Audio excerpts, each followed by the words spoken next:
एक बार फिर से प्रदीप मिश्रा चर्चाओं में बने हुए हैं और इस बार चर्चाओं में आने का कारण है उनके विवादित बयान। दरअसल उनका वीडियो सोशल मीडिया पर इन दिनों काफ़ी ज़्यादा वायरल हो रहा है। इस वीडियो में प्रदीप मिश्रा श्रीमती राधा रानी के ऊपर कुछ बातें कहते हुए नज़र आ रहे हैं। वो कह रहे हैं कि राधा रानी का विवाह श्री कृष्ण से नहीं हुआ है और इसके अलावा तरह तरह की बातें करते हुए दिखाई दे रहे हैं। और अब इस वीडियो के वायरल होने के बाद संतों की प्रतिक्रिया भी सामने आ गई है।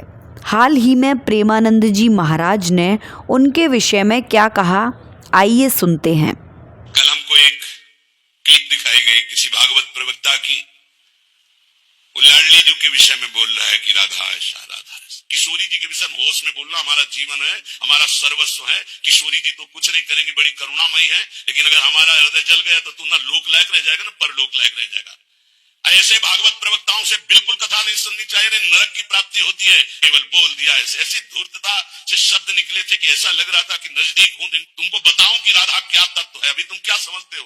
भोली भाली किशोरी को ऐसा मत समझ लेना। उनके जन ऐसे हैं कि तुम्हारे सर्वनाश करने में बिल्कुल समर्थ हैं।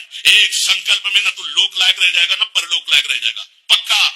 ये हम वृंदावन से गर्जना करें, महारानी जी के विषय में बोला तो न लोक लायक, देख लेना, सभा में कह रहा हूं, देख लेना, न लोक लायक रह जाएगा न परलोक लायक रह जाएगा। और देख लेना किसी काम का नहीं रह जाएगा। ये साफ नहीं है, ये परिणाम बोल रहा हूं, माइक से बोल रहा हूं, चिल्ला के बोल रहा हूं। कोई नहीं बचा सकता उसको। या तो जाए बरसाने और साष्टांग दंडवत होकर महारानी जी के सामने घुटने टेक दे कि मेरे से गलती हो गई, मैं आपकी महिमा को नहीं जानता, तो अत्यंत दयालु कृपालु लाडली क्षमा। हजारों लोग बैठ करके सुनते, कैसी बुद्धि मारी गई, इष्ट की अवहेलना सुन रहे हैं बैठकर। और ऐसों को भागवताचार्य बनाकर मंच पे बैठाल करके सुनने के लिए निमंत्रण दोगे ना कि पुरिखा तर जाएंगे तो पुरिखा नरक जाएंगे, ऐसों को बैठा लोगे। और ऐसी प्रार्थना है जनता से कि ऐसे भागवताचार्यों से कथा ना सुनो जिनको खुद कथा का ज्ञान नहीं, खुद तत्व का ज्ञान नहीं। इसके बाद ही सोशल मीडिया प्लेटफॉर्म फेसबुक पर निग्राचार्य भागवतानंद गुरु द्वारा जो कहा गया है पंडित प्रदीप मिश्रा के बारे में, एक बार इस पर गौर कीजिए। प्रदीप ने बकवास मारी है कि राधा जी श्री कृष्ण पत्नी नहीं थी और ये शिव पुराण की कथा कहता है। इस नालायक की गर्दन पकड़ी जाए, आंखों को खोला जाए और शिव पुराण में इसका माथा स्थापित करके दिखाया जाए कि सुन रहे अनपढ़। शिव पुराण के अंतर्गत जो रुद्र संहिता है उसके पार्वती खंड के दूसरे अध्याय को पढ़, क्या लिखा है वहां पर? पितरों की 3 कन्याओं का वर्णन है, मेना, धन्या और कलावती। धन्या का नाम कहीं कहीं सुनैना भी है, कलावती को कीर्तिजा भी कहते हैं राधा तंत्र इत्यादि के अनुसार या अन्य ग्रंथों के अनुसार। तो इसमें मेना की पुत्री के रूप में देवी जी ने पार्वती का अवतार लिया और शिव पत्नी के रूप में प्रसिद्ध हुई। धन्या की पुत्री के रूप में भगवती ने सीता जी का अवतार लिया और श्री राम पत्नी के रूप में संसार में उनकी प्रसिद्धि हुई।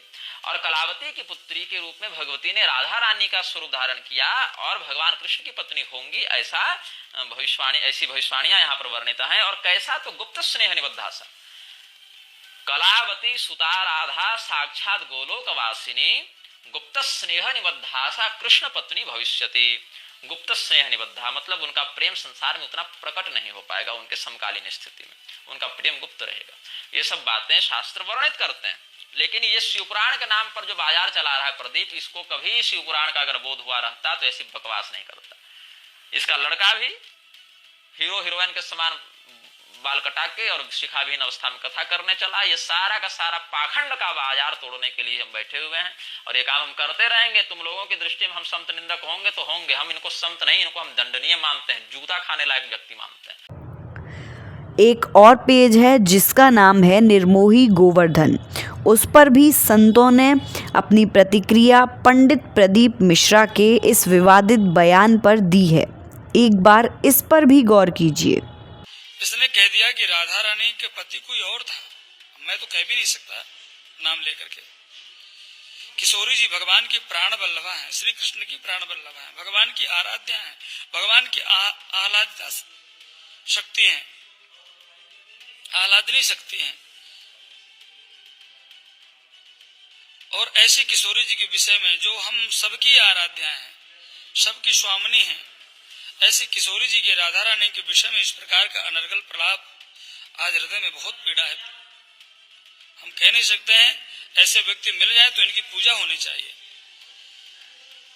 अच्छी पूजा होनी चाहिए, विधिवत अखाड़े वाली पूजा होनी चाहिए।